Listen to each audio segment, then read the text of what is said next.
A alma, multiplicando os atos na divina vontade, cresce como crescia a humanidade de Jesus em idade, sabedoria e graça. A santidade da divina vontade, ao contrário da santidade própria das virtudes, cresce a cada instante, continuando no meu estado habitual. Meu sempre amável Jesus, ao vir até mim, disse: minha filha, cada vez que a alma realiza seus atos na minha vontade, ela cresce cada vez mais diante de mim em sabedoria, bondade, potência e beleza, porque, ao repetir os atos na minha vontade, ela absorve bocados de sabedoria, bondade, etc.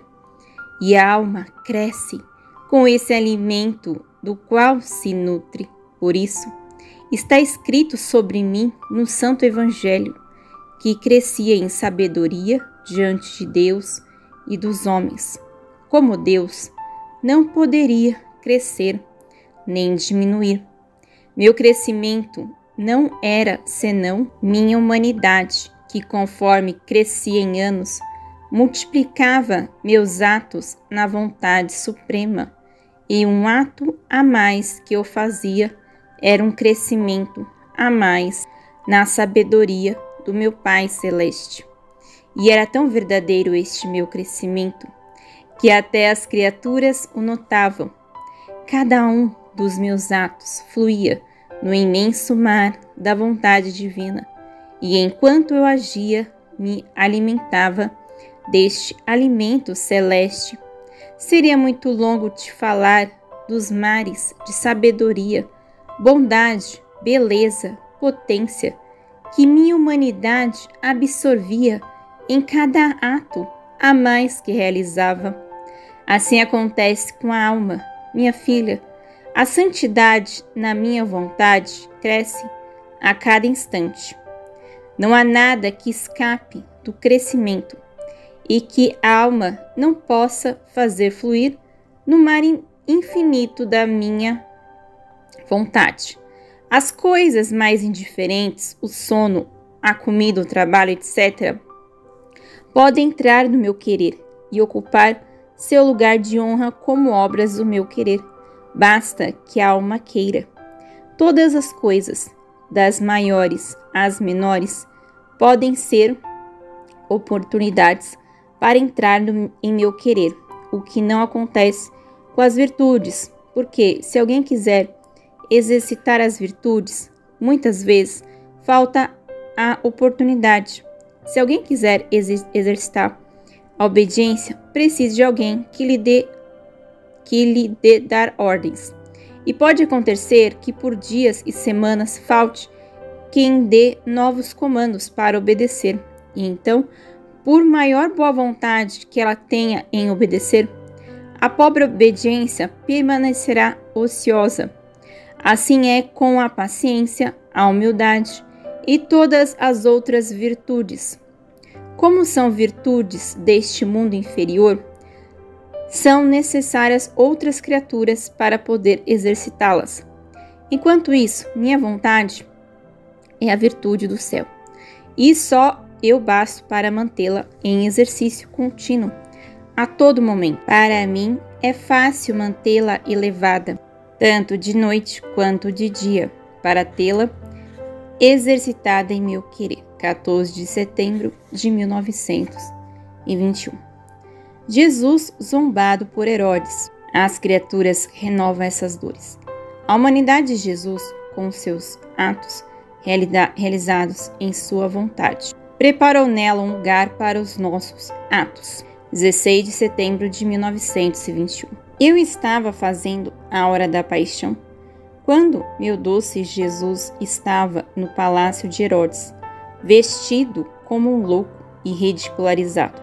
E meu sempre amável Jesus, se fazendo ver, disse-me: minha filha, não apenas naquela época fui vestido como um louco, zombado e ridicularizado, mas as criaturas continuam a me dar essas dores? Na verdade, estão em contínuas zombarias. Todos os tipos de pessoas. Se uma pessoa se confessa e não mantém o propósito de não me ofender, é uma zombaria que ela me faz. Se um sacerdote confessa, prega, administra sacramentos e sua vida não corresponde às palavras que ele diz e à dignidade dos sacramentos que administra, tantas zombarias ele me faz. Por quantas palavras diz, por quantos sacramentos administra. E enquanto eu nos sacramentos lhes ofereço a vida nova, eles me devolvem escárnios, zombarias, e ao profaná-los, me preparam a veste para vestir-me como um louco. Se os superiores ordenam o sacrifício aos súditos, a virtude, a oração, o desinteresse, e eles levam uma vida confortável, viciosa, interessada, são tantas zombarias que me fazem. Se os líderes civis e eclesiásticos querem a observância das leis e eles são os primeiros transgressores, são zombarias que me fazem. Ó, quantas zombarias eles me fazem! São tantas que estou cansado, especialmente quando sob o bem colocam o veneno do mal. Ó, como eles zombam de mim! Como se eu fosse seu brinquedo e seu passatempo. Mas minha justiça, mais cedo ou mais tarde, zombará deles, ao puni-los severamente.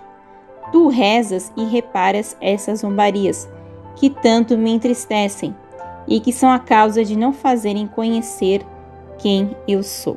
Depois, tendo voltado novamente, como eu estava me fundindo inteiramente no divino querer, ele me disse: Filha queridíssima do meu querer, estou ansiosamente esperando por essas tuas fusões na minha vontade. Tu deves saber que à medida em que eu pensava na minha vontade, assim eu ia formando os teus pensamentos na minha vontade, preparando o lugar. À medida em que eu operava, formava as tuas obras no meu querer, e assim por diante. Agora, o que eu fazia, não fazia por mim, pois não tinha necessidade, mas por ti.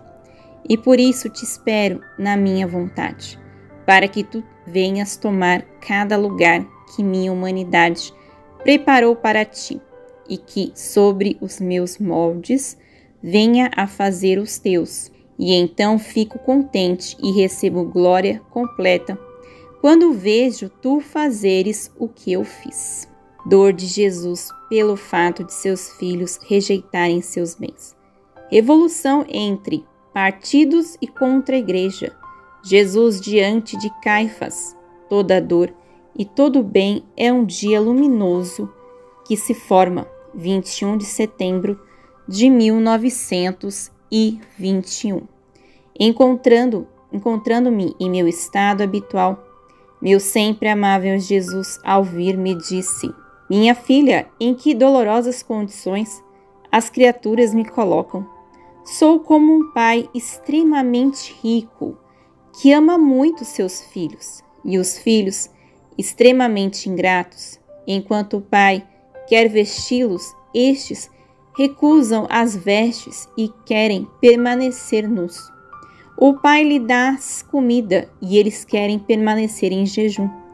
E se alimentam de alimentos sujos e vis. O pai lhes dá riquezas, quer tê-los ao seu redor, dá-lhes sua própria morada. E os filhos não querem aceitar nada e contentam-se em ser nômades, sem teto e pobres. Pobre pai! Quantas dores, quantas lágrimas ele derrama, seria menos infeliz se não tivesse nada para dar. Mas ter os bens e não saber o que fazer com eles, e ver seus filhos perecerem, esta é uma dor que supera todas as dores. Este sou eu.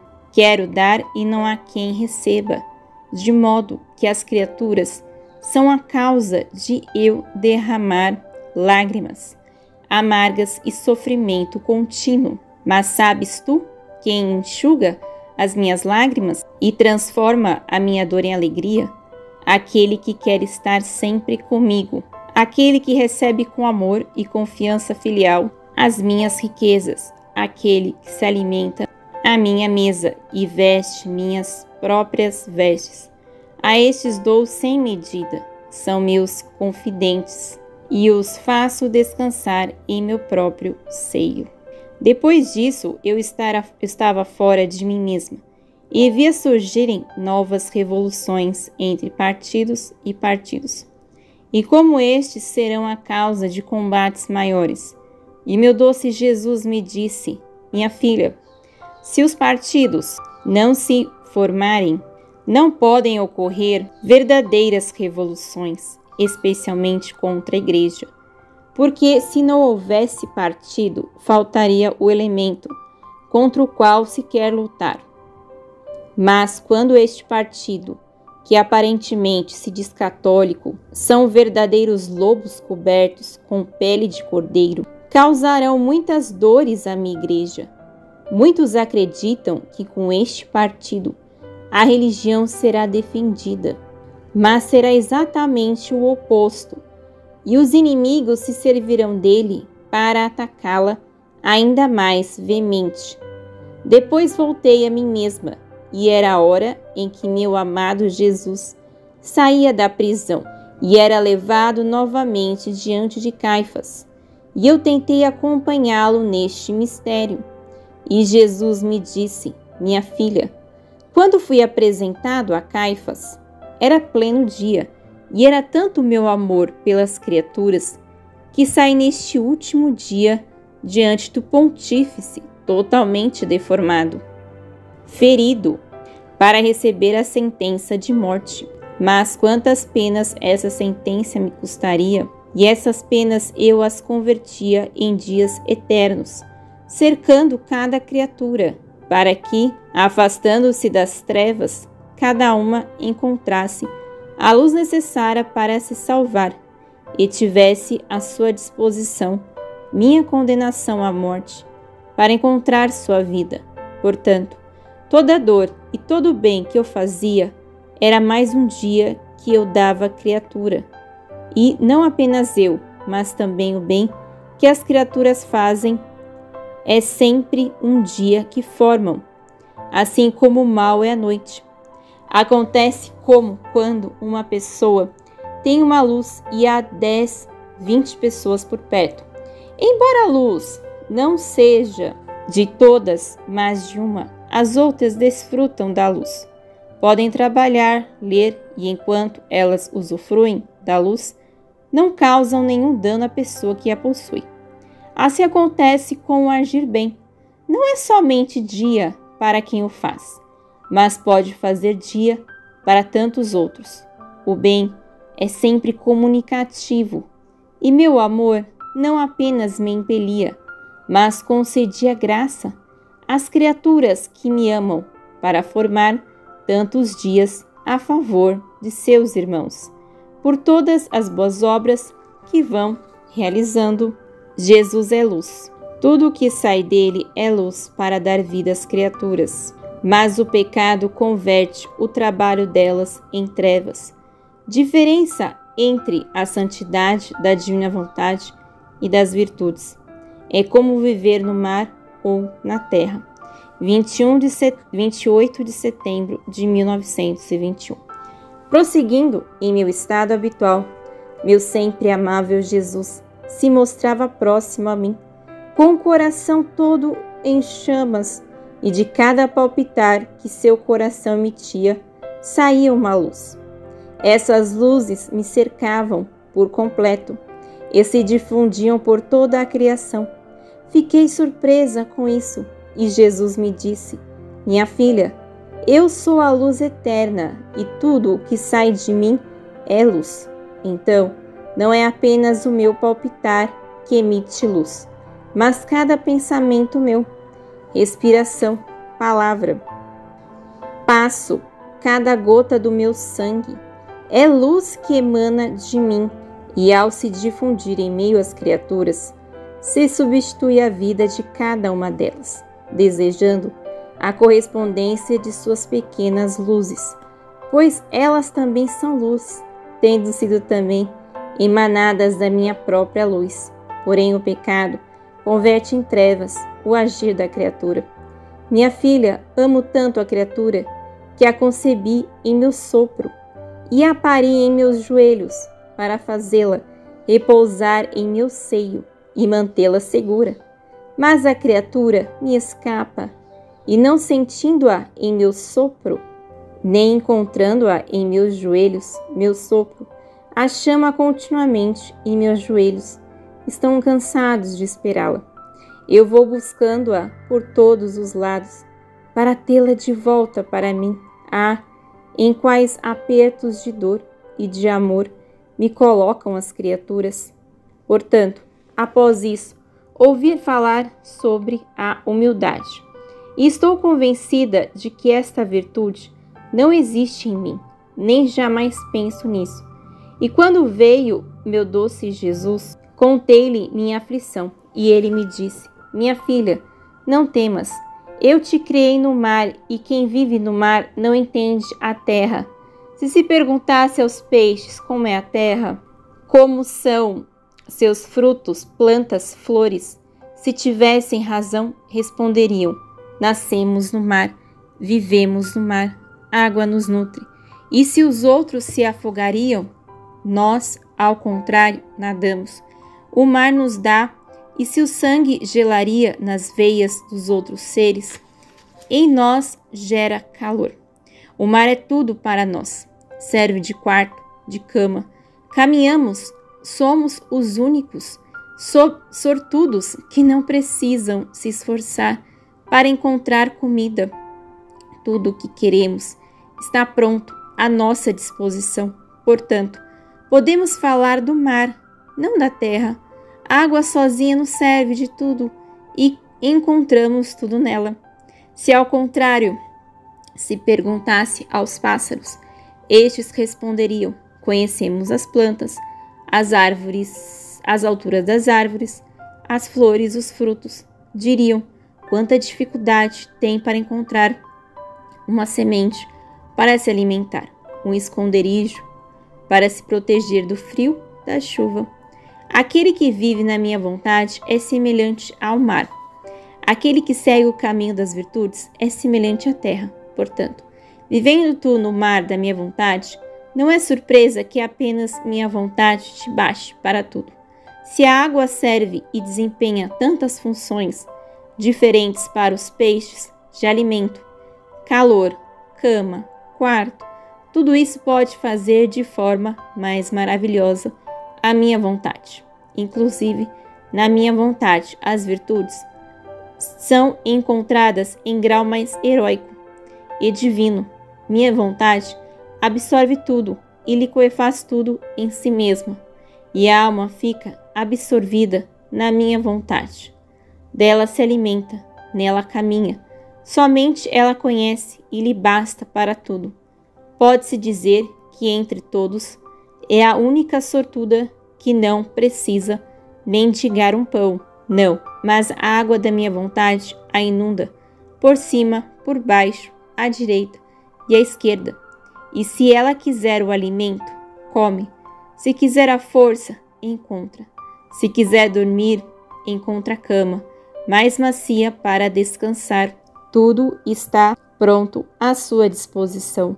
Livro do Céu, volume 13, escrito Serva de Deus, Luísa Picarreta.